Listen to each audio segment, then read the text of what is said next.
Hi, my friends. Welcome to Sort of Brilliant, a show where the characters are made up and the sorting absolutely does matter. My name is Rachel. And I'm her best friend and co-host, Lauren. Every other week, we're going to invade a fandom and determine whether your favorite character belongs in Gryffindor, Hufflepuff, Ravenclaw, or Slytherin.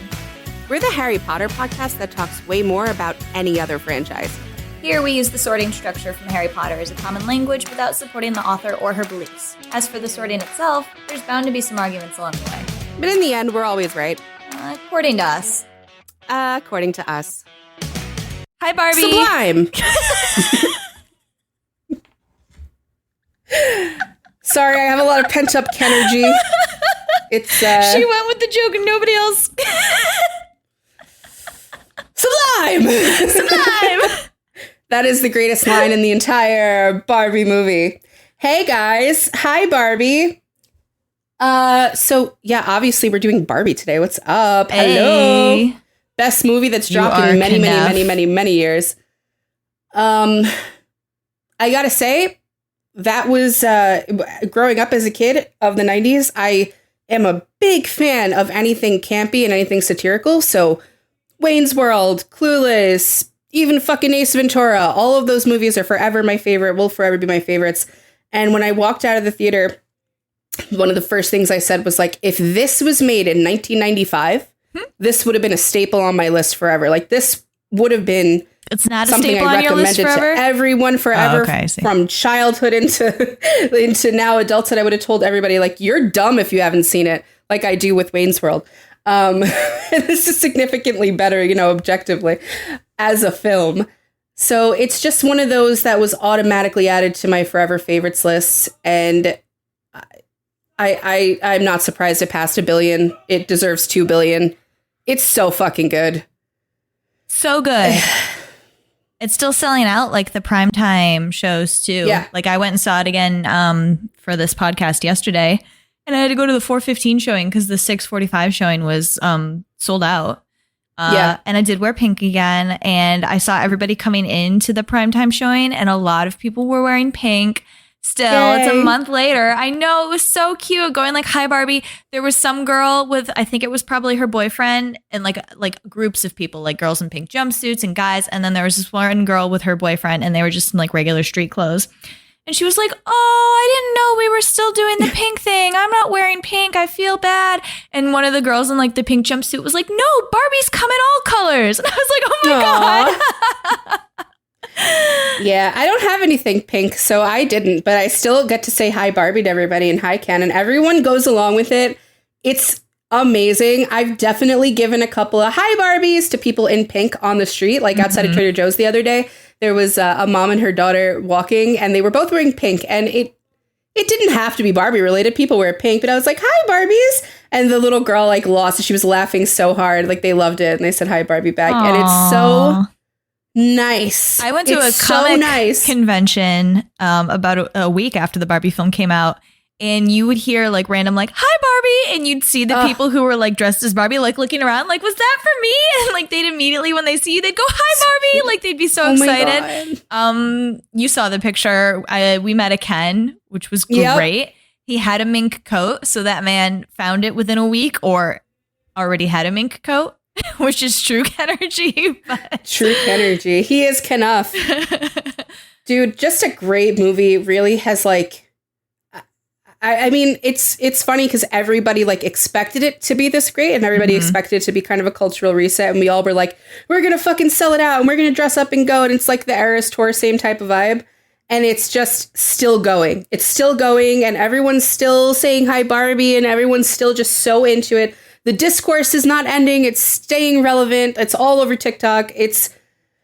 I hope it keeps going. Like, I hope we don't stop talking about it. I'm curious what you think about the sequel, like a potential sequel. What do you think? Should it get one? It doesn't need a sequel. It doesn't. Like, it doesn't. If it gets one, I probably won't be like furious, but like it doesn't need one.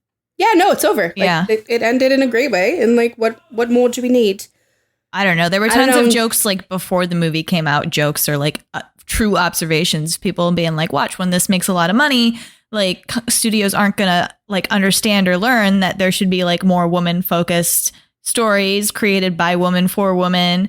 that are like true and fresh and funny. They're just going to be like, oh, we should make more toy movies. And then there were like, was that release? Polly Pocket's gonna come out. Well, yeah, but to be fair, they were doing that before Barbie. So, but now there's like a whole, were they? The Barbie or the Polly Pocket movie was planned before Barbie. I didn't know that. That's great. But there's like a whole slew of movies supposedly planned now with Mattel. And like, I don't blame Mattel. They're getting paid for free advertising. They're like, yeah, sure. Do whatever you want with our shit. Also, I did like, there was some stupid shit like Hungry Hippos or whatever.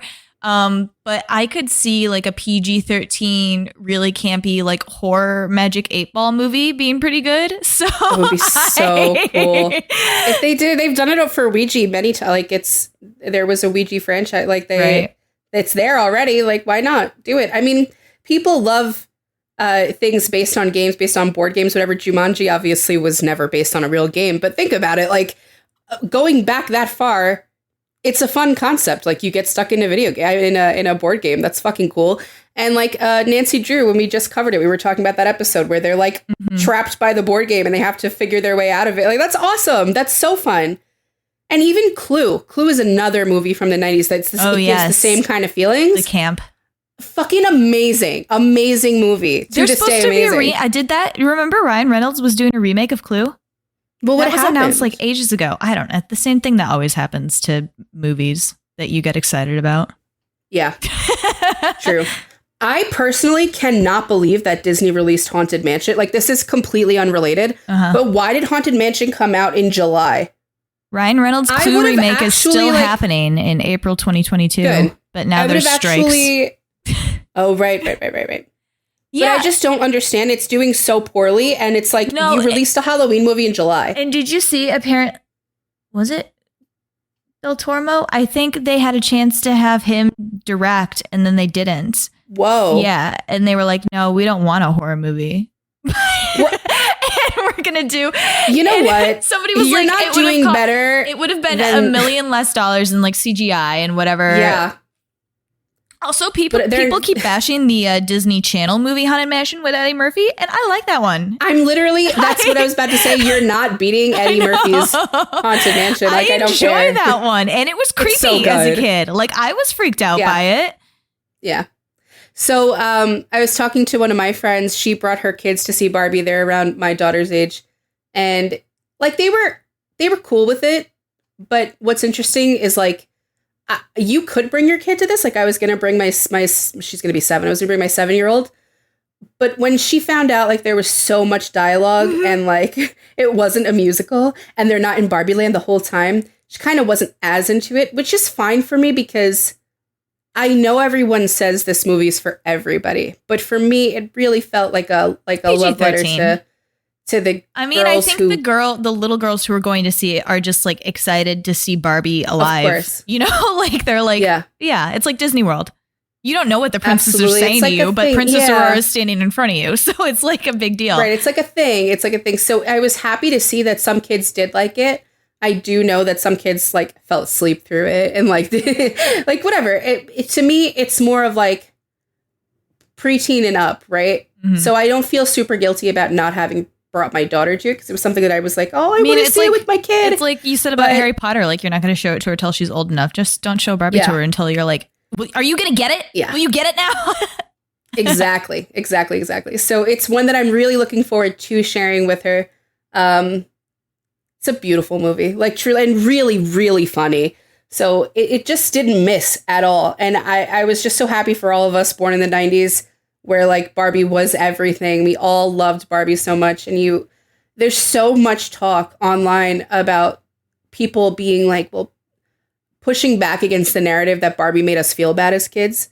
And I love that because Barbie never made me feel bad as a kid. I read something by somebody. You don't think like that as a kid. You aren't sitting there being like, I'm supposed to. Yeah, I know. You're not sitting there like, I'm supposed to have big boobs and I'm supposed to have blonde hair and like a skinny waist or whatever. I was talking to my mom about this too. And she was like, well, I was reading like the logistics of why they made Barbie look that way. And they were like, it's because they had to, because of the size that she is. You had to like over exaggerate proportions in order to be like, this is a grown woman, as opposed to like a baby doll. She's like, Right. that's just That what you makes have. sense. Yeah, but I know. But then I was reading this other thing, like, yeah, you don't think like that as a kid. And I didn't. I never thought that I was supposed to look like Barbie. Like, even when the Me patriarchy neither. got to me, I never really was like, I have to look like Barbie. It was just Nope, like a me neither. vague sense of like, you're supposed to be skinny. You're supposed to have long hair, like that sort of Right. thing. Yeah, no, it's the patriarchy that tells you, like, why don't you look like Barbie?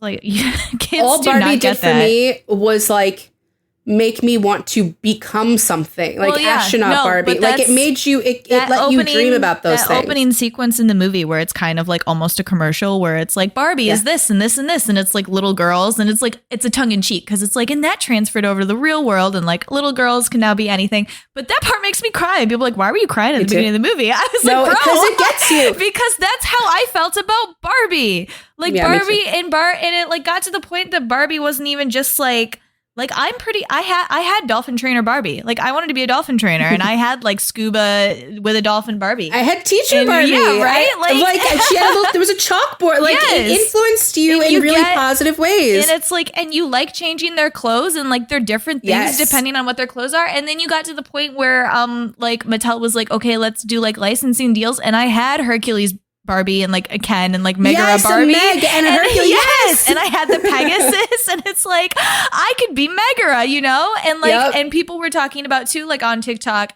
They were like, don't forget that this isn't the first Barbie movie. And I remember watching all those fucking cartoon Barbie movies, like The Princess of Swan Lake and The Princess and the Pauper and like all that shit. Like, I just really liked Barbie. I never thought of Barbie as like infantile or like making me feel bad, or she was just this like cool lady that got to do whatever she wanted, and I wanted to do whatever I wanted too.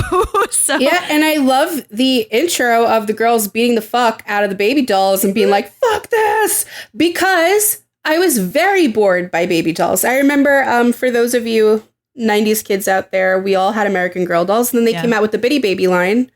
And I remember like my mom getting me the twins, the Bitty Babies and whatever, and being like, what the fuck is this? Like, I don't care about this. I like Samantha. Then like the colonialism and the history of it and whatever. And that was a line of dolls that was also awesome because it taught you something. And you could also dress them up. And then you could put them in modern clothes and bring also, them to yes, now. and also they were like kids, but not like babies. Like I had tea parties with my American Girl dolls. You're one of them. Yes. It's like they're not babies to be taken care of. And then the Bitty Babies bothered me. I never liked Cabbage Patch Kids. Like I totally understood that. Like, I totally got it. And it's just such a testament to the writers and to Greta and everyone that they like pulled these things out of the like the collective psyche of women, and we all kind of felt that way. Like, yeah, some of us I'm sure loved some baby dolls. Like, Well, it some of tells us you did. like for a time it's cool to be a mom, but you don't want to do that like constantly in your play. Exactly. Like, You want to move back and forth. You want to play with other things. And it's like, I never put much thought into, like, I don't remember why I didn't like it, but like, I liked my Barbie. I didn't think about it in an intellectual way, right? Barbie was just part of it. And this movie just put words to so many feelings that you forgot that you had, or you didn't even remember, didn't even realize you had. It's such an experience. I would love to see it again. I can't wait till it comes out. That and The Little Mermaid are just going to be on repeat. I can't wait. God. Little Mermaid should be out. Well, I guess Guardians of the Galaxy 3 I think it's coming just came September. out. Okay, cool. That movie's going to be a problem for me because I'm just going to have the urge to see Prince Eric. And I'll just be like, let me just put it on. Are you seeing all this is a completely different tangent, but are you seeing all the stuff about that Rachel girl who's playing Snow White? Yes. And how, like, yeah, all and the, people are the stuff criticizing going her. on. She's tanking her movie before it's even going to come out. Yeah. I just saw part of that clip where she's like, I think I only watched the animated movie like once. I was like, She's like, wow. and I was scared of it. And I went on the ride like one time. And like, not to knock on you, girl, but like everyone else who's smarter and like could say it better than me, has already said, like, there's nothing wrong with being a romantic, and there's absolutely nothing wrong with it. And there's nothing wrong with Snow White. Snow White was scary. It was a cool ass movie. Was cool, yeah. And it's pretty fucking feminist to have an evil queen icon who runs the entire shit. And like, you know what? Actually, also Once Upon a Time also already did this with Snow White, and somehow still managed to do the like the romance. She was a fighter, yeah, but also like still had the romance, and like they both saved each other. Because there's nothing wrong with it. I don't know what we're doing, guys. Well, like, I mean, it's going so far around that you're like almost circling, right? Like, oh my god, it's exactly like, right. It's oh my exactly god, that. women should be able to like have their own. But sometimes It's like that TikTok I just sent you where it's like, I'm a feminist, except when there's something heavy to carry. Like sometimes it's nice to just not have to worry about yourself all the time. Like it's nice to have people have your back. If that happens to be a guy that you're in love with, cool. Yeah, and what the fuck is wrong with her, like, wanting to clean up after the filthy dwarves and cook them a good meal and teach them how to be, like adults? Like, whatever. She came in and she was awesome. She had and she talked to all the animals. First of all, that's metal as fuck. Wish I could talk to animals. She had, like... Bro, this guy fell in love with her because he saw her singing in rags at a well. Like, what kind of power? Awesome. And I think also everyone's been talking about, like, her power was kindness. Right. She never lost the kindness. That's such an amazing lesson. Like, what are we doing? My favorite princesses, one wasn't even a princess, but growing up it was Megara and Aurora. And you couldn't get two different personalities, but I loved them both equally so much. And it was like, as a kid, I knew it was okay to hold both of those concepts in my head. Like, that was fine. Now, all of a sudden, I'm like... Because you don't think about, is it okay as a kid? You're just like, I like Megara and I like Aurora. Like, whatever. Yeah, but I'm just saying, I can't stand hearing all this bullshit. She's taking it so bad. And I just saw a TikTok comparing her and like how Halle Bailey was about Ariel. And she's like, Ariel was my favorite princess. I loved that movie growing up. Right. She made me want to learn how to swim. And she's so like... just so happy to portray it. She didn't want to, like, she didn't care about changing anything. She's like, we added some stuff, but it's like really fun stuff you're going to love. Like, yes, girl, you get it. We want to watch the movie. Did you see that they're doing live action Tangled? They're doing, did you see the list of all the live actions they're doing? Well, no, because I'm still fucking waiting for Hercules, which was apparently supposed to like finish filming this year. There's a cast somewhere. I knew we were doomed when they said Lilo and Stitch. How the fuck are you going to make Stitch? Somewhere. I know. They're really keeping it under wraps. They better not have put Ariana Grande after all the shit she's in now. No, girl. I never wanted Ariana. No, me neither. Liz Gillies. Yeah, it needs to be Liz. But to be called not a girl's girl in the summer of girlhood, goddamn. But anyway, listen, women contain multitudes. Do you think maybe Taylor had invited her to a concert and then she was like, Never she mind. hates Ariana. Oh, okay. They have mad beef. That's right, they do. I thought she sang with her once. Because Scooter. Did you realize, because I didn't realize this, that the girls, like Gloria's daughter and then all of the girls at the table are named after the Bratz dolls? Yeah. Well, I mean, I had a TikTok explain that to me before the movie came out. Oh, okay. I didn't have it. The other thing that I don't know, I didn't know that like not everybody kind of picked up on this and whatever. That Ken was so inconsequential. Barbie wasn't in love with Ken in this movie because Gloria didn't play with Ken. Right. And she didn't have a Ken doll. She says it. She says, I never had a Ken doll. But I saw a TikTok where a girl was talking about it and people in the comments were like, oh my God. I'm like, guys, yes, that's the thing. And none of us did. My Kens were just whatever. Like I did. No, I know. And that's the way that I felt bad about Ken. And like, and it was so like interesting and strange how the movie did this too, right? Because Ken was like, "You're my girlfriend, I love you," and that was Ken. And Barbie would be like, at the end of the movie, she says, "You're not your girlfriend." So she's still like vaguely acknowledging she is Ken's girlfriend, but she has none of the feelings or like actions behind it. She's just saying the word because this is Ken, Barbie's boyfriend. So it's like, right. So, something really funny before we get into their houses is I remember me and Lauren were talking about the trailer and I was like, I'm not going to say it, but I was like, wouldn't it be funny if Ken was this? Because I feel like it's going there. And like, she agreed. I mean, it's clear from the trailer, like we didn't see the movie yet. Right. And then I said, imagine if Barbie is this. Right. And I had no inkling of it because like I'm talking about the house, because the trailer didn't give much away to Barbie's personality. Mm-hmm. Like when you go in and you see it in her choices and the things that she does, the choices she makes, the house becomes very clear. But I so desperately wanted them to be this house combo because it's so funny sometimes when it happens. And they are that house combo. And I'm like, man, I'm just getting everything I want out of this movie down to the houses. That's amazing.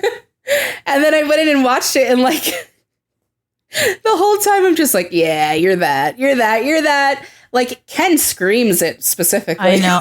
He really does. I am so grateful for the press that we did get, but also so sad that it was cut short because I feel like Ryan would still be going around. like he is in his own way, right? He can't promote the movie anymore, but he's still in a way. He's just out there being Ryan. Great that he only got to say what he said. He's been unlocked.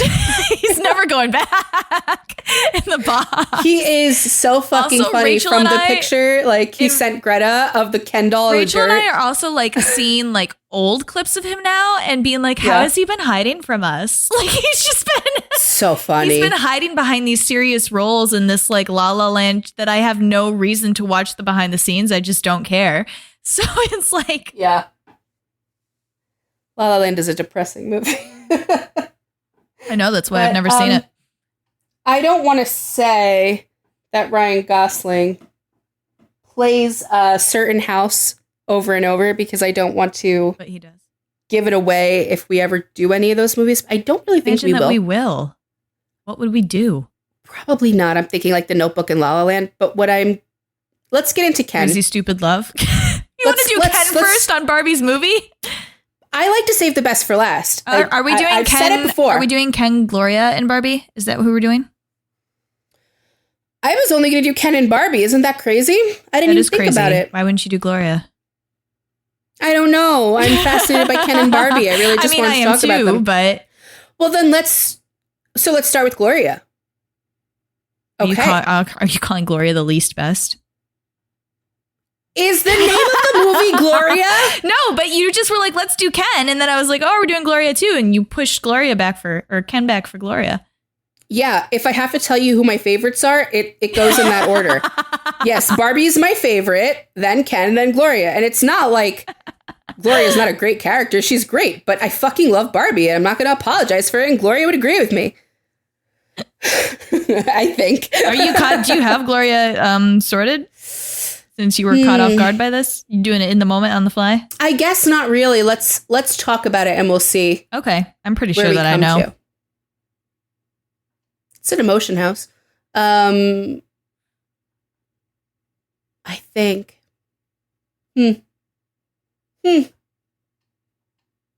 America Ferrera is a beautiful, beautiful actress, but she does tend to play the same character or the same house of character.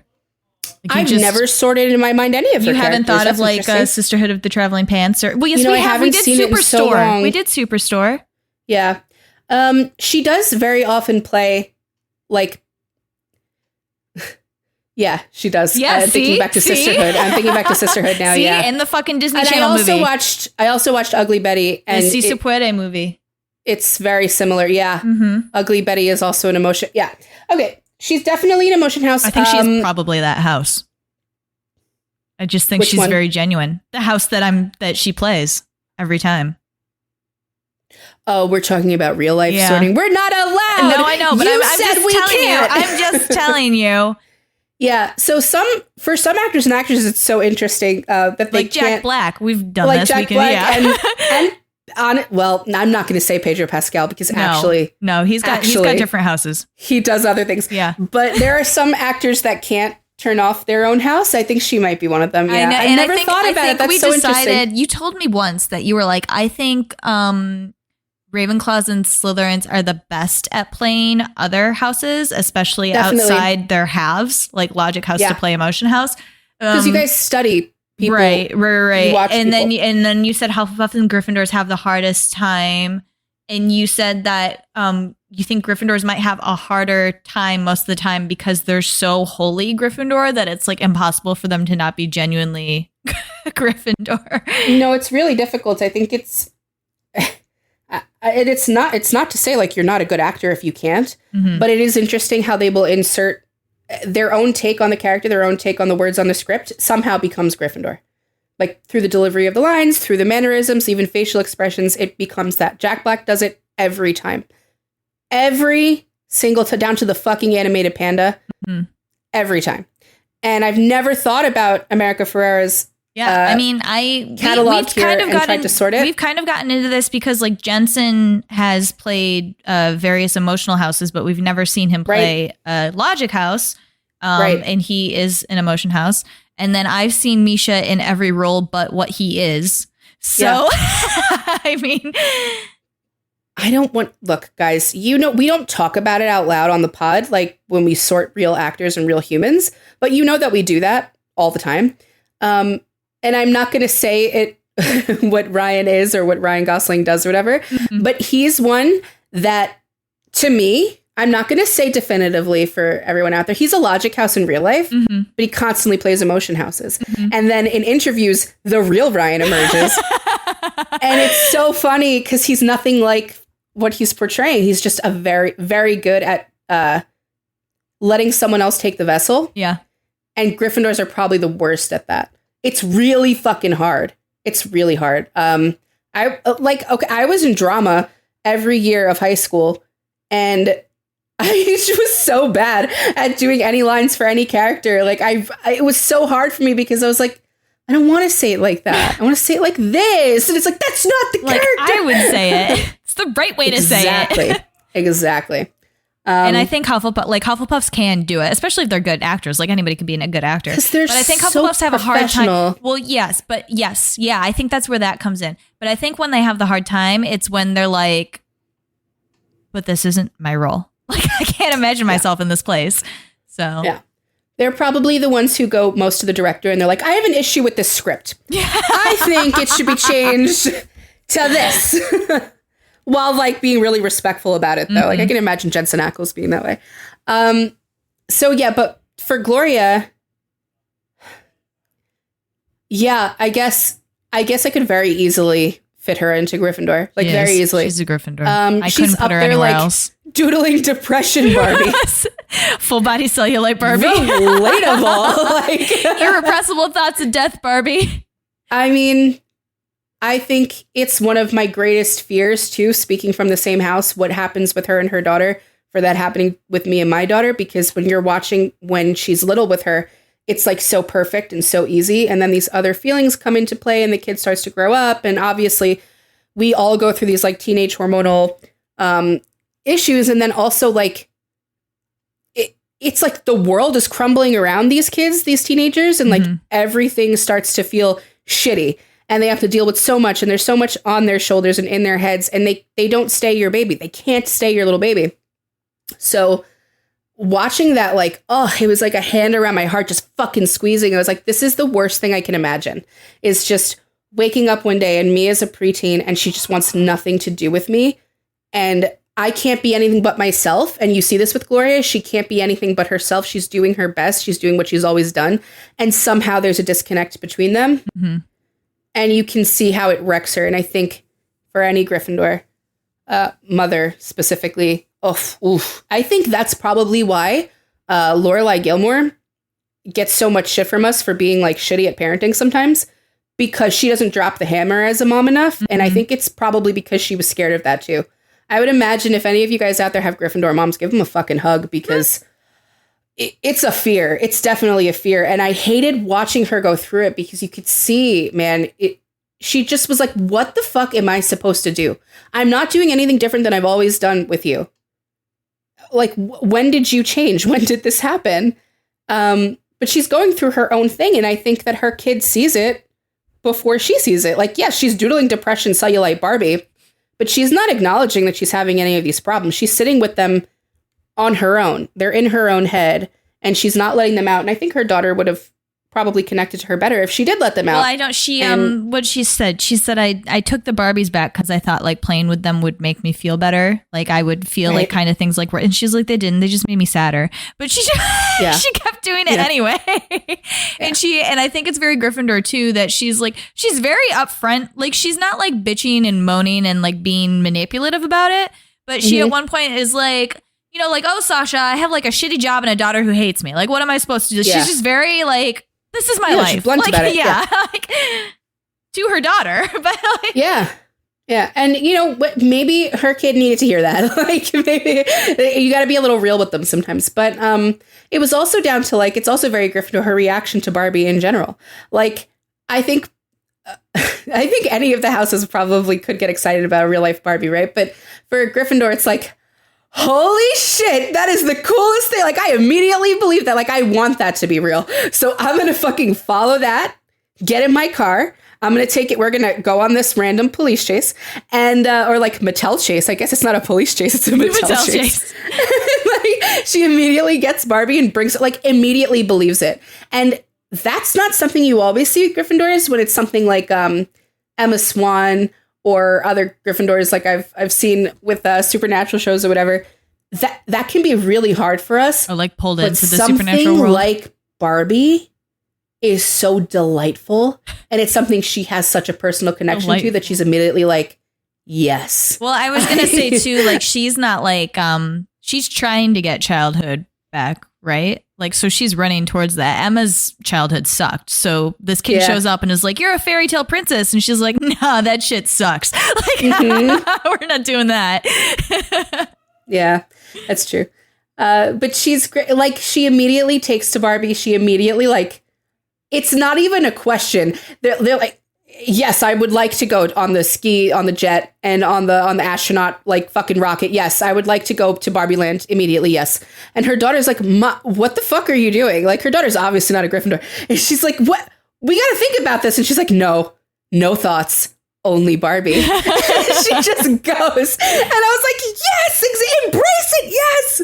She loves it. It's great. And then they have that conversation where Gloria, like, I don't forget the exact line, but she mentions Ken. And she's like, I don't know, Barbie and Ken. And Barbie's like, well, Ken is inconsequential. So, and, you know, Gloria should get that. And I think she does, because Gloria didn't play with her Ken. Like, many of us didn't. So, yeah, she's pretty heavily a Gryffindor, even with the speech too, right? Yeah, like the big speech. The big speech she gives. Passed around Facebook. Yeah. It's not like, how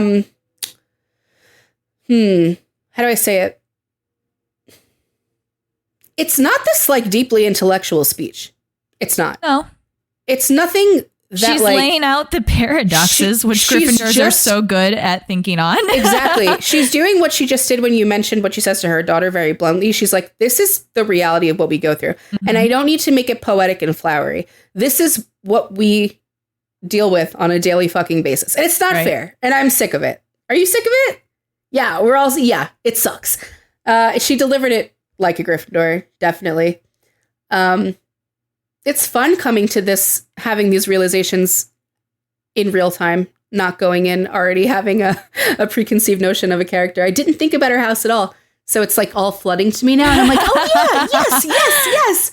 And I feel very confident in that. She's definitely a Gryffindor. Yeah, I agree. Well, I don't think there's anything else to add. Do you have anything else to add about I don't know. her being a Gryffindor? I was just thinking, I really don't think so. Like, you're right. She, like, is listening at the door, and fucking her CEO of Mattel is like, Barbie's alive and walking around Venice Beach. And she's like, oh my God, believe it. And then she, like, you know, immediately that she's hearing through the door or whatever.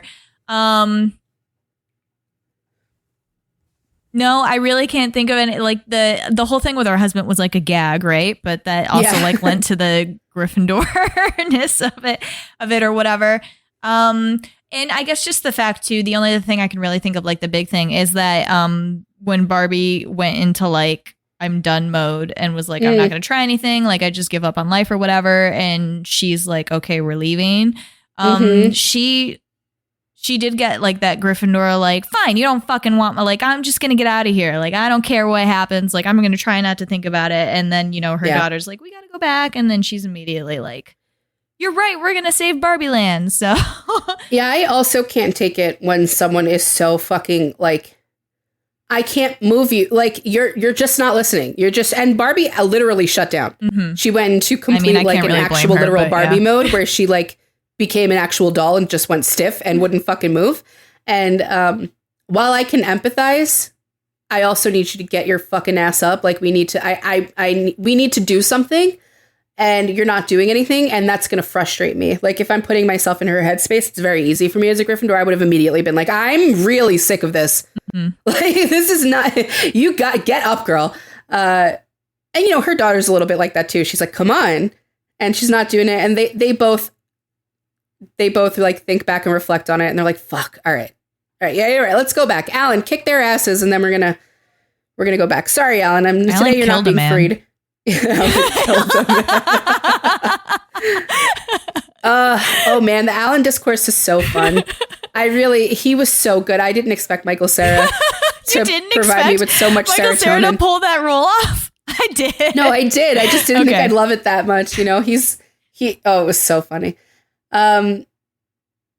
Poor Alan, though. That sucks. Like, whatever. He got, everything worked out in the end. I can't feel too bad for Alan. Well, he was okay in the end there. I mean, he was fine at the end because it was back to Barbie Land, which is what he wanted. President Barbie is like, I don't think anything should go back to the way it was. Like, Barbies and Ken should just, like, no one should be forgotten or left behind or anything like that. And he's like, and Alan's. Yes. The one Alan. Still in Barbie Land. No, he was in the worse for Midge. When they pregnant forever. I know. Except that the doll wasn't always pregnant. You could take the baby out. So I don't know how that works. That's so deeply horrifying to me. From the real world. I know, but no. Alan was cheering when they voted in the Supreme Court. He was like, "Yeah," because he couldn't sit on another leather couch. Yeah, and he didn't like rubbing those Ken's feet. He didn't like it. Poor Alan. Yeah, so Gloria, definitely Gryffindor. I feel like I'm taking the reins too much. You can pick who's next. Who would you rather Ken. talk You about? already laid out the order. No, well, I gave you my opinion on what we could do. You laid it out. Go with Ken. Wow, she really wants to just be dominated. Like, she really, for real, wanted me to take over like that. You like it when I take charge. Okay. Ken. What a masterpiece of a character. I love Ken, although I haven't heard anyone talk about this, and I haven't talked to you about it either. Okay. That motherfucker scared me a little bit when he went, how does it feel? Yeah. Oh, yeah, he did. He does get a little. I felt that in my ass. He gets a little, but here's the thing, like, he does the vindictive, and then she, like, looks away and starts crying a little, and his face immediately goes, Yeah. Can't hold on to it for a second. I love you. Like, no, he's basically and I think that was like learned behavior, right? From like whatever he read about the patriarchy and how to be a man or whatever. Like, you could make that argument, but I also think that's in him to be angry that. Because I don't think it's not in him to be mad. I'm saying that I'm sure that he got the idea somewhere, like, because when you see Ken at the beginning, he's very like that's how Barbie Land is. Like, you don't question the status quo because it's not in them. They're toys that are given like agency by how the kids play with them, and the kids don't play with Ken, and Barbie is like the ruler. So that's just how it is. Like, it's not weird to them. And this is supposed to be a mirror of like patriarchy in the real world. So it's like switched or whatever. But no. But it's like, it's not. Except that here it is very much weird to us, and we do realize that it's not good. Yeah. But that's not how it is in Barbie Land, because they're essentially like toddlers. Like, they don't know anything. They're not sentient. Right. It's fine. So he so he's genuinely like, yes, it is in him to get mad. Like, you see him getting mad at Simu's Ken. He's so frustrated all the time. He's like, I want to be with Barbie. So it's like the fucking opening line, like, Ken only has a good day when Barbie looks at him.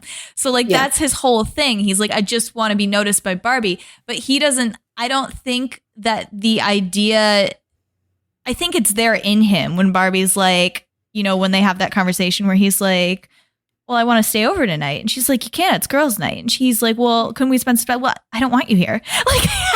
He accepts it. And I think he's upset, obviously, about it. I actually paid attention this time as he walks away, and he like does that like dramatic kick on the ground. Like, he's like, oh, he's going, like, he is upset about it. He's upset about it. It's something she apologizes for later. She's like, every night didn't have to be girl night. He's upset about it, and it's in him to be upset about it. And I'm sure that like as a toddler, he could have followed the thread of like, how would she feel if I did this to her?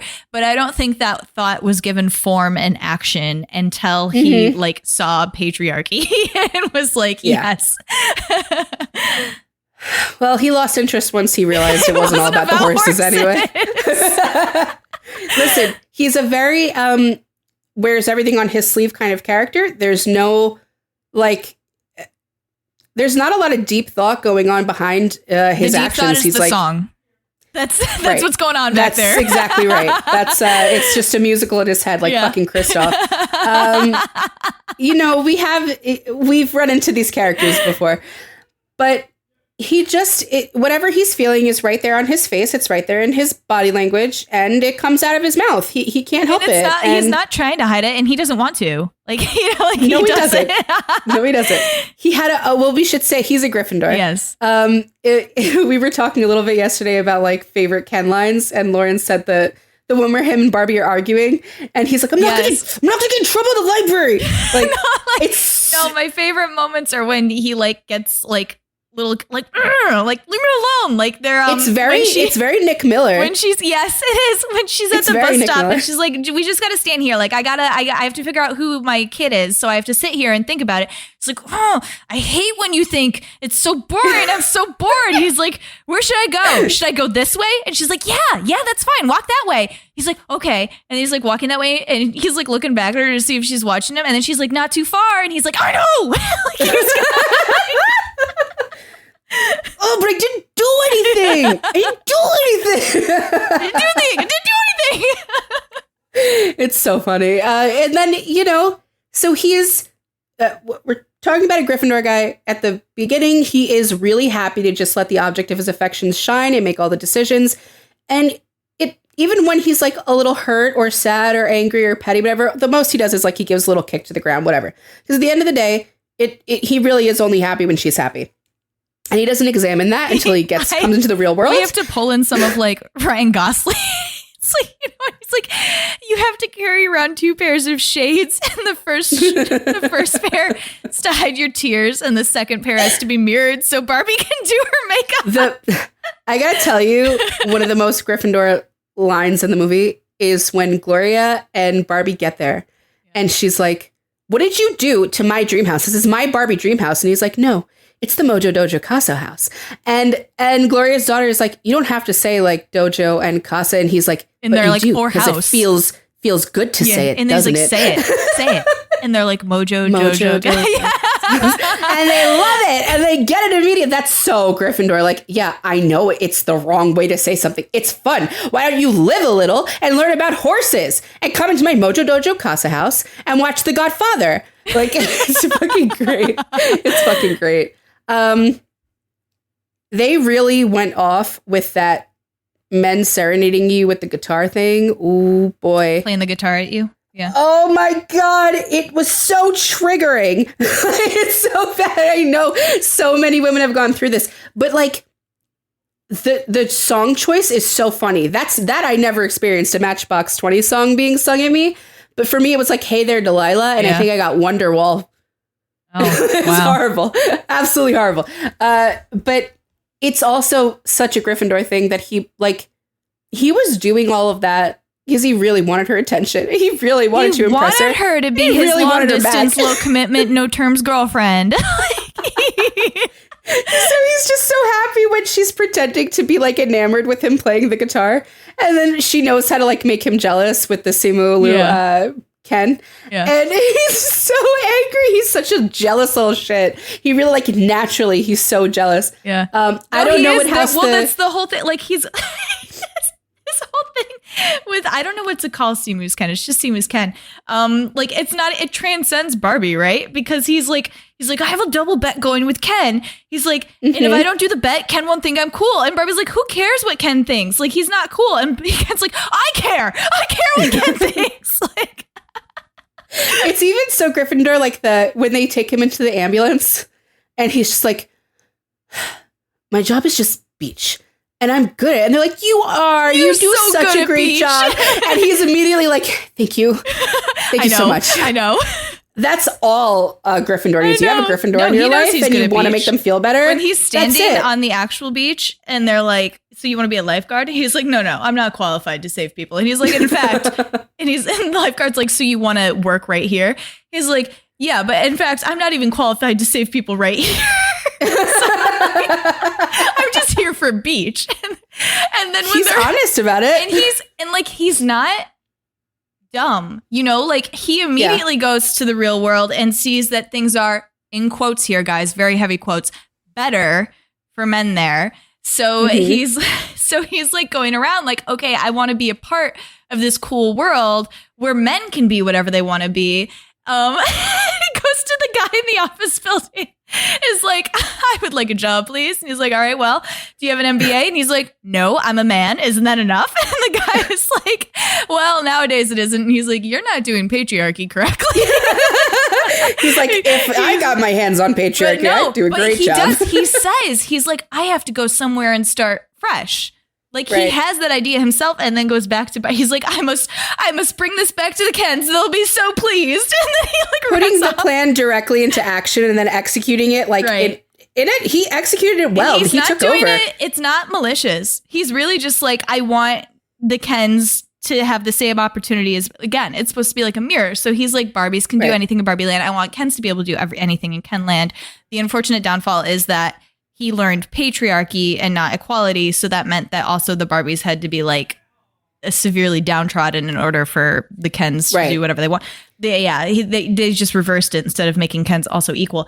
But but then he says when they get there and they're like, what did you do? He's like, if it weren't for those stupid little things like MBAs and medical degrees and swimming lessons, I could have patriarchied in the real world, but I had to bring it back here. It's not malicious. You're right. I agree. I don't think it was malicious at all. And I think I was never mad at Ken. Like he was very hurt. And here's like the difficult thing too, is that nobody like was at fault for why they were hurt, right? Like, it's not Barbie's fault that she didn't love him. And it's not Ken's fault that they are in this situation where he is only a person as Barbie's boyfriend. So that's what he's doing. And he also loves her. So, like... Right. And Barbie doesn't have it... They're dolls that are played with by outside actual human beings. So, whatever feelings Gloria had about Barbie and Ken, she has about Barbie and Ken.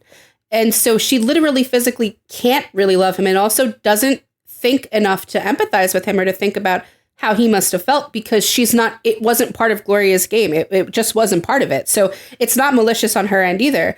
But you can see that it really hits her and really does hurt her when he said like, yeah, how does it feel? Because she's never thought about it before. And like, well, it doesn't feel good. I don't like it. Honestly, Stop. I think that's was his entire point too. Like that's it. He just wanted her to like look at him and just think about him for a moment with any kind of care or love. Right.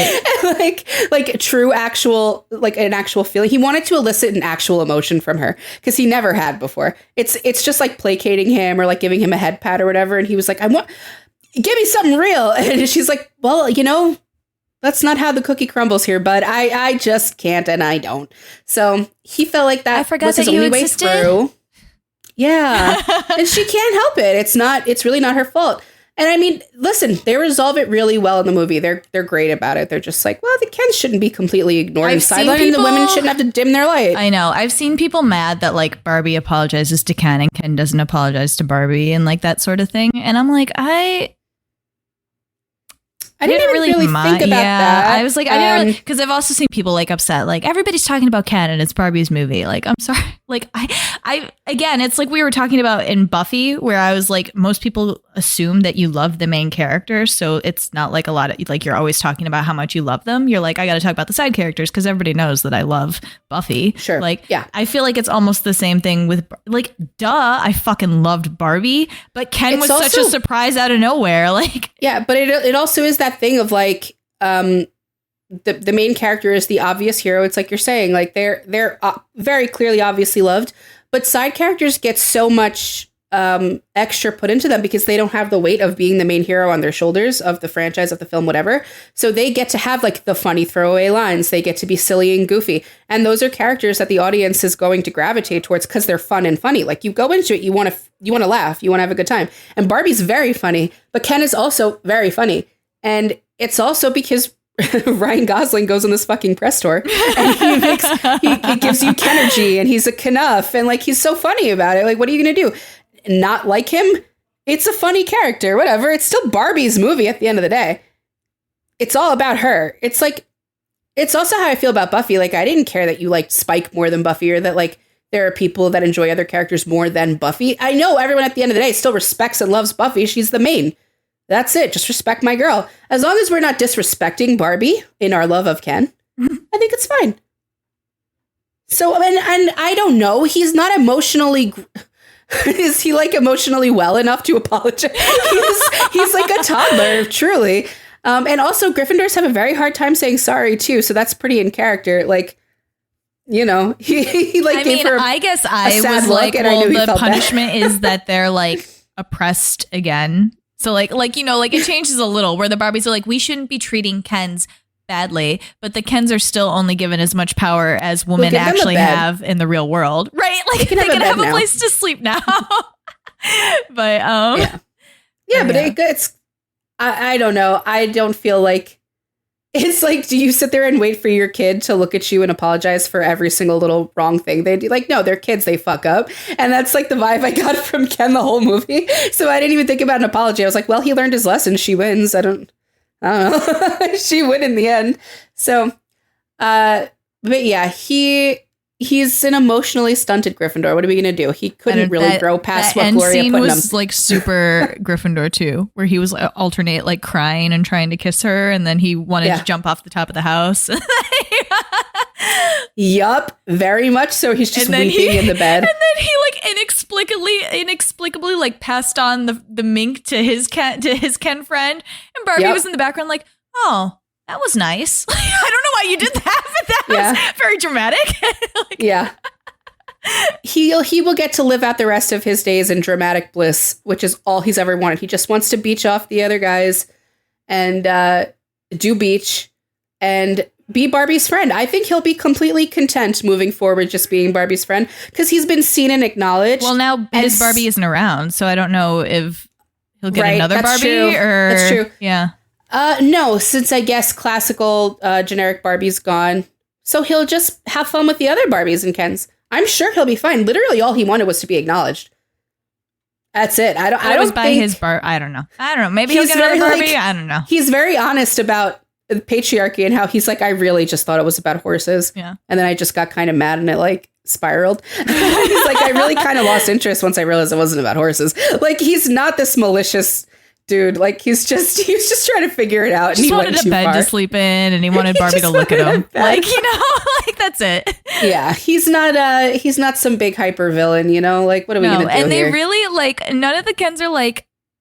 They're really not. It's like Greta did an amazing job of this being not like be a creepy, sleazy thing. Like they're not all that concerned about the Barbies. When they're like, we're gonna go fight the Kens, they go off and do their own little like.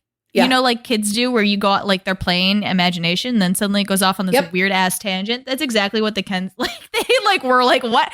We're going to do this play war. They went to like Grease World. Yeah. And then the one Ken was like, wait, weren't we supposed to vote on the Constitution Day? And Ken was like, oh, there was like no urgency. He was like, oh yeah, we missed it. Like whatever. Yeah. We were having fun. We were beaching. I don't know what to tell you. Yeah, I like the Kens. I didn't come out of that being angry at the Kens. So job well done, because at the point where they took over and everything, I was like, oh, this is bad. Oh my God, what are we doing here? How is this gonna end? Oh no. Greta did such a great job of making it like it's not actually the end of the world. Like the Barbies are gonna take their power back and they're gonna give the Kens a little bit more power. Exactly what women have in the real world. And they'll be content with that. Because they have to be, because we the Barbies are in charge. Like it is what it is at the end of the day. Like, well, I mean, you would assume that if there was equality in the real world, there would be equality in Barbie world, because then little girls would start playing like equality, right? But of course, not, so you reap what you sow. You get exactly what women get, and that's okay. Everyone tells us that we just have to deal with it. And fucking shut up. And men are so mad about this concept. Like, how dare there be an opposite world?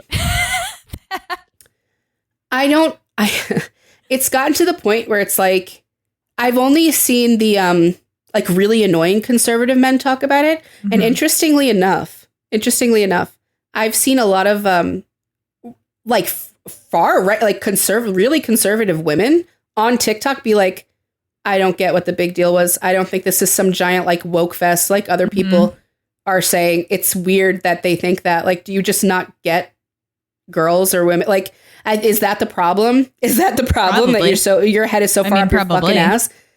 And it's just interesting. It's just all the men complaining about it. I have not seen that many women complain about it. Really. not to my, I can't think of any right now. I'm seeing it's female support from everywhere. And it's a lot of male support too. A lot of men love this movie and totally understood it. And the ones that are coming out of it like angry, you just missed the point. Like you completely didn't understand. Completely didn't fucking get it. That's sad. I'm sad for you. I'm sad that you can't enjoy the beauty and magic of Barbie because it was pretty easy to fucking grasp, dude. I don't know. Pull your head out of your ass. Whatever. Too bad. So sad. More movie for me. So Ken is a Gryffindor. I welcomed him with open arms. We love having Ken in our house. He probably a left side Ken. Yeah, probably. He's not like unhinged and crazy enough to come over to my right side. But I love him. I do. I won't airstrike him like I do some of the other left-siders. So that's Ken. That's Gloria. Ooh, 2 Gryffindors. Yay. Woohoo. And then Barbie. Barbie's not a Gryffindor, guys, nope. Which I'm sure you know. Like, I'm sure it's fairly obvious she's not an emotion house right from the jump, right? It's the fucking Billie Eilish song. The whole thing. What was I made for? What am I doing here? If I'm not doing good out there, like I always thought I was, like that's my whole fucking thing is I thought that I saved women out there and we saved the world for women and I didn't. Well, now I'm going to have to change my perspective and my truth and the way the system through which I see the world fucking completely. So what house is that? That's a Ravenclaw. Barbie is very clearly a Ravenclaw. She has a huge system switch because everything she's believed is complete bullshit. It's like complete fallacy. So she very quickly, like at first she's scared, right? She doesn't immediately want to go to the I was going to say put on the Birkenstock. Well, that was Ravenclaw, right? Like you were living and she doesn't want to switch right away. She says later on in the movie, like, I never wanted anything to change. I would have been happy in ignorance and would have like stayed here forever. I would have stayed thinking what I always thought, like I didn't need to be challenged. And she does when Kate McKinnon or Weird Barbie like pretends to give her the choice. She's like, no, like I'm ready to forget. Like, I don't want to learn anything new. I'm very happy with the status quo and where I'm at. Like, I don't want to challenge my system. I believe in it. So let's just keep doing that. Yeah. And that can very easily be any Ravenclaw that you know. They don't move. They don't want to budge from what they think because their truth is so monumental to them. Like, even dipping a toe out of that is so terrifying because then if I view the world through this message, through this lens, through this feeling, and you're telling me it's wrong in any capacity, then I have to rework my entire brain and how I see and view and think of everything. And that's terrifying. So she doesn't immediately jump in. But when she does get her mission, she's like, well, then I'm going to do the best damn job ever. Like, if I'm going to figure this out, I'm going to get to the truth of the matter. I'm going to find my kid. I'm going to figure it out. And she gets her ass in that car and she's on her way, like fearless. And she didn't expect anyone to come with her. She didn't know Ken was going to be in the fucking backseat. She sure didn't invite him. Yeah, she didn't want Ken there. Yeah. So she gets there and she is really, she's trying her best out there, man. It's so hard. And the men are so gross and nasty in how they are in real life, immediately slapping her ass and just like, although I have to give props to those construction workers for not minding that neither one of them had genitals. They were like, that's okay. It's like, good for you guys. They're like, cool. They're like, yeah, we don't mind. We're still going to objectify you. Like, yeah, really. I know. But she, I'm just thinking about how fucking annoying Ken was. I would be so mad if I got stuck with him out there. So she's trying. She's really on her mission and she's really trying to find this kid. And she knows she has to like close her eyes and figure it out. And she's still in the mindset, like she's not out of her system yet. At that point in the movie, she's just trying to fix thinking it. like, I'm just going to get everything back on track so that I can continue to go back to how it was and nothing has to change. And then she keeps hitting these little walls and like more and more, they're getting scarier and bigger, these walls. Like it's when she hits that group, the little brats group, and they tell her like, you make girls feel horrible. Like you're not some icon. Like you didn't do anything for us. Like we don't even like Barbie. She can't like, yeah, the cracks start to show after that conversation because she's like, I don't control the railroads. and like the flow of commerce. You're saying this in the wrong place. I don't control this. You're saying this in the wrong place. Hannah, cut this. What do you mean? I'm continuing. After the Bratz dolls, girls were mean to her. No, I know. What did I say wrong? I'm confused. I've lost the plot. It didn't relate to what you were saying. What I'm trying to say is that she didn't have a system switch and her truth and perception didn't change until it started to get challenged. And that was the first big challenge, was the conversation with the girls, with the Bratz girls. Because she immediately was like, fuck, I didn't do anything. Like, they're right. We didn't do anything. We didn't fix anything. This world sucks. Like, what the hell am I here for? And she has that very, like, beautiful moment with the old lady at the bus stop who, let me fucking just tell you guys, I got swindled by the internet. The internet told me that her daughter. That was her daughter. It's not and her daughter. I was like, that's so beautiful. And then like 5 minutes later, I kept scrolling and they were like, that's not true. And I was so upset because I was so moved by it. But it's still an extremely moving scene. It doesn't matter that it's not her daughter. Lady. I don't know why you'd be moved by that. It was still a beautiful scene, but okay. the internet lie. Why you'd be moved by it being her daughter? Ruth Handler wasn't a good lady. I don't know. I thought it was a nice little, I thought it would have been a nice little nod. I don't really know. I thought it was cute, but it was a lie. It was a fallacy. They've been duped. Anyway, she starts to have all these moments that make her question absolutely everything. And when she gets to Mattel, and when she actually has that conversation with her in like that secret little weird in-between worlds room, I think that's when the switch really starts to happen. The 17th floor where Ruth's ghost lives. Yeah. Ruth's ghost. Yeah. Yeah. I think that's it. I think that's the moment where it really, like, it's kickstarted by the girls being mean and seeing the old lady and seeing the truth of like what the world is like out here and how there's beauty in these things that you'll never sadly get to have because you're stuck as Barbie. And then she goes and talks to Ruth and she's scared of the Mattel people because they're fucking coming after her trying to put her back in a box. And she's like, oh shit. Okay. Everything is fucky. And I think that's really what starts to change her mindset and push her towards. I think she at that point would have been okay going back. Because they did go back. She was like, oh, we'll go back to Barbie Land. Like, and that's how we'll get fixed. Like you have to come back with me. And then they go back and Ken's fucked everything up. I think it's the moment where she's like, I never wanted anything to change. I was fine with everything being the same. I don't want this. And Gloria's like, oh, honey, that's life. Like things change. And she's like, that's really scary. I don't like it. Like in Weird Barbie's house. And Gloria's like, but that's how you grow and like you learn new things. And then she has the whole speech. I think that's where Barbie really starts to be like, I don't feel the same way as I did before. And then she has the whole thing with Ken. And they have the whole successful, like, taking down the patriarchy. And she has the conversation with Ken where she's like, it doesn't have to be Barbie. And like the movie does that thing where she learns things through her whole, like, taking care of Ken. Where she's like, it doesn't have to be Barbie and Ken. Like, you're more than just what people tell you to be. She says something like, maybe all the things that you thought made you aren't actually you. And I think that's really where she like gets it, because then at the end of the movie, or at the very end of the movie, when Sasha's like, well, what's Barbie's ending? And Will Ferrell's like, she's in love with Ken. And everybody's like, aw. And she's like, but I'm not in love with Ken. And he's like, well, God damn it. Then what do you want? And she's like, and then Ruth comes in and Ruth is telling her like, I always thought that Barbie would defy my expectations, but I didn't know how. And like, this is really great. Like, you can be a new kind of Barbie or whatever. And she's like, I don't feel like Barbie anymore. And then Ruth is like, all right, let's take a walk.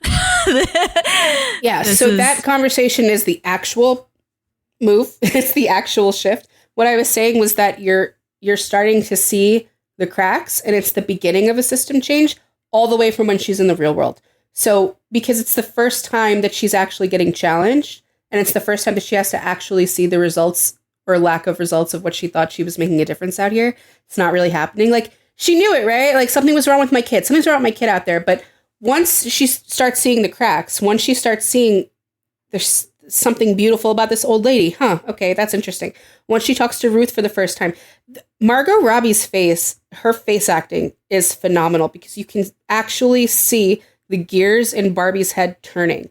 So no, she doesn't system switch until they get back to Barbie Land. No, I know what you were saying. She's still excited. I was saying, yeah, but I was saying like she would have been okay at that point. Like yeah, because she wasn't hopeful. Like challenged because when you challenge, they switch. Like if you challenge them correctly, they switch immediately. Like she was like I think no, it's just the beginnings of a challenge. Yeah, I know. I think she was taking in new information that she enjoyed and was like giving her new perspective, but she was still fine where she was at. It was because what she truly wanted was to go back to her truth. Like she doesn't. Right. They don't want to change. Her big thing. Because her big thing wasn't necessarily all of that. It was that I don't want to be the idea. I want to be someone who helps make the ideas. Like that was her whole conversation with Ruth. She's like, I don't just want to be like this vague thought. Like I want to help create those. Like I don't want to be forever. I want to be a part of the change. Like that doesn't. I don't want to be creation. I want to be a creator of something. I want to actually do something. Like a part. She's not even like I'm going to be like she's like I'm not even going to be like Ruth. Like I invented this whole like idea. She's like I just want to be a part of the people who do that. So yes, that's the big system change.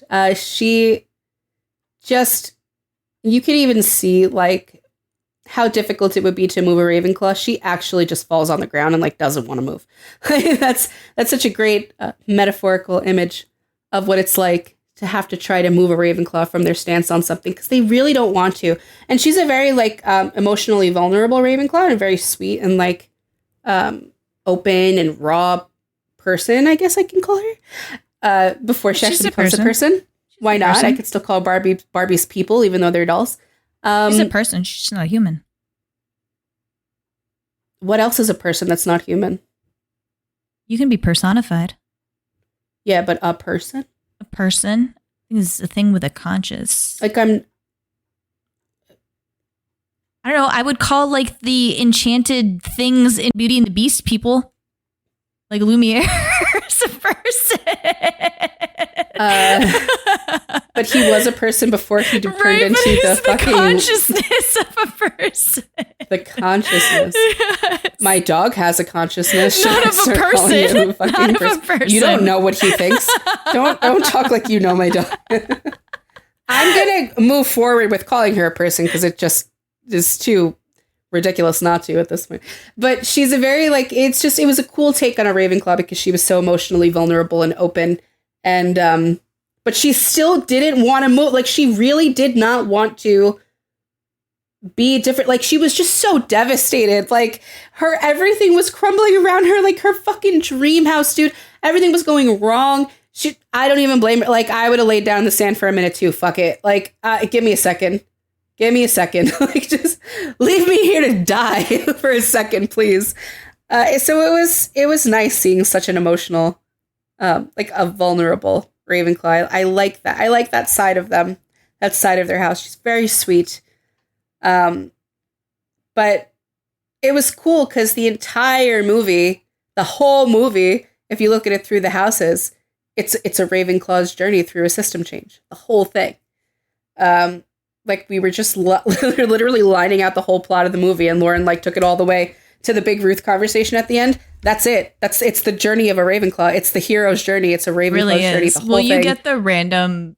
This is why I was yelling at you. You get the random moments where she says something like stupid smart to like out of nowhere, right? Like where she was like, by explaining the contradictions of the blah, blah, blah, blah, blah, you've robbed it of its power or whatever. But then, yeah, she also does like the Bratz girls. Well, Sasha rips into her about being like consumerist, capitalist, like sludge and, you know, feminist propaganda and all that stuff. And she calls her a fascist. And it's my favorite line in the movie. She's like, I'm not a fascist. I don't operate the rail system or control the flow of commerce. She's like, she's very literal. These are like very literal definitions and terms. She's like, I'm very obviously not that. She'd probably get along really well with Spock. Maybe. I think she would. I think she could be on the Enterprise. really easily, actually. I don't know. Now that I'm Spock thinking wouldn't of tolerate like being dressed in pink or whatever. I think she'd be. Well, I don't think she would dress him up. I think they would get along, though. Like, I think her logic is really fucking easy to follow, and it like makes a lot of sense. And well, because she is also like a toddler. She's very literal. I kind of feel bad calling them toddlers this whole time, but it's childlike, right? I mean, that's the point. They're dolls. At the end of the day, they are manipulated by and controlled by children. Look what happened to poor weird Barbie. So there has to be some kind of childlike. Like, I don't want to call them toddlers. They make really good decisions. Like, they're really smart. And like, I love that the Barbies, they don't say thank you when they get awards or anything. They just go, I deserved this. Like, it's wonderful. It's fucking great. It's just a very, like, literal world that they live in. Like, I accomplished this, so I deserve it. I'm at beach all day. My job is beach. It's a very literal world. It's very childlike. So I'm sorry if any Barbies listening or Kens are listening, and we've called you toddlers. Well, I feel so bad. I also called you people. I've offended you. Against my will. I really don't believe that you're people. Although, you know, you tell me like fucking Woody's a person? Yeah. Like, I would call Woody a person. Well, then we're going to have to agree to disagree, man. I can't do it. But yeah, it was an interesting, I really had hoped that it would be a Ravenclaw Gryffindor dynamic. I love them. They're so fun. So I was very pleased watching this. I was like, look at this Ravenclaw ass. And even George was like, she's a Ravenclaw, right? I'm like, yes, I know. You smell your own. A person is a being who has certain capacities or attributes such as reason, morality, consciousness, or self-consciousness, and being a part of a culturally established form of social relations such as kinship, ownership of property, or legal responsibility. They're not people, they're toys. I don't know what to tell you. That makes them people. I don't know what to tell you. She's a Barbie. That's it. Not a person, a Barbie. Like, I feel like Woody right now yelling at you, you are a toy! You are a child's plaything! Exactly. Woody gets it. You are a sad, strange little man. You have my pity. That's probably us. That's probably what we are. All right. I think we've covered it all. I think. Yeah. I feel confident that we covered it all. I think we did Barbie justice. Good for us. Pat yourself on the back. Yay. I don't know if you were actually waiting for me to pat myself. Jesus Christ, man. Trying to pull an emotion out of this one. Fucking. Oh my God. All right. Well, next time we'll be joined by Alien Haley. Yes. 911. Somebody call 911. Shorty's got Shorty's fine burning on the dance floor. Whoa. And then after that, she's the man. Fucking stay tuned and fucking find out. Like, she's I don't need to tell you my business every time at the end of every episode. She's the man. Come back and figure it out. Stop. God. Won't let us be mysterious for a second. It's really a fucking shame. I didn't forget. Okay. I wanted to make a point. All right. I don't owe anybody anything. All right. You just wouldn't let me. All right. I didn't do anything. I didn't do it. You don't let me do anything. Good. It's been real, folks. Just remember that you are Kenough. Yes. And keep that Kenergy. Keep the Kenergy flowing. Make sure for the remainder of the summer that you are wearing 2 pairs of shades at all times. Block out the haters and be there for your Barbies. And bye, Barbie. Bye, Barbie. Thank you for listening to Sort of Brilliant. If our sorting choices inspired any rage or excitement, we'd love to hear from you.